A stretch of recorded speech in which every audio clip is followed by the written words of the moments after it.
የኢትዮጵያ ብሔራዊ ምርጫ ቦርድ ሂደቱን ለማስፈጸም የሚያስችል ተጨማሪ 10 ቢሊዮን ብር በጀት ጠየቀም። የኢትዮጵያ ብሔራዊ ምርጫ ቦርድ ለምርጫ ስራው ከለጋሽ አካላት ይገኛል በሚል በቅድ ይዞት የነበረው ገንዘብ ባለማግኘቱ አብዛኛው ወጪ በመንግስት መሸፈኑ አስታውቋል።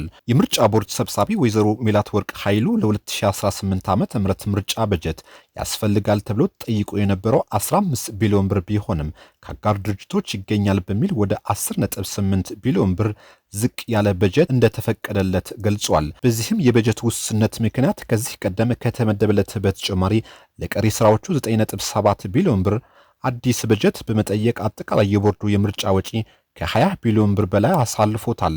ሰብሳቢዋ ይህን የተናገሩት የህዝብ ተወካዮች ምክር ቤት የፕላን በጀትና ፋይናንስ ጉዳዮች ቋሚ ኮሚቴ የቦርዱ የፋይናንስ አጠቃቀምና የመጪውን በጀት ዓመት እቅድ በተመለከተ ውይይት ባደረገበት ወቅት ነው። የቦርዱ ሰብሳቢ በመግለጫቸው ለምርጫ አጋሮች ድርጅት ድጋፍ እንደ አውሮፓውያን አቆጣጠር ከ2022 እና ከ2023 ከነበረው ያነሰ የነበረ በመሆኑ ያንን በመረዳት ለተያዘው ምርጫ ወደ 15 ቢሊዮን ብር ለማሳደግ ታስቦ የነበረ ቢሆንም ድጋፍ ሊመጣ ይችላል በሚል በጀቱ ዝቅ ብሎ መበጀቱን ተናግሯል። ለዘንድሮ ምርጫ ከ50 ሚሊዮን በላይ መራጮች ግማሽ ያህሉ በኦሮሚያ ክልል የተመዘገቡ ሲሆን 47 የፖለቲካ ፓርቲዎችና ከ195 ሺህ በላይ የምርጫ አስፈጻሚዎች ይሳተፋሉ።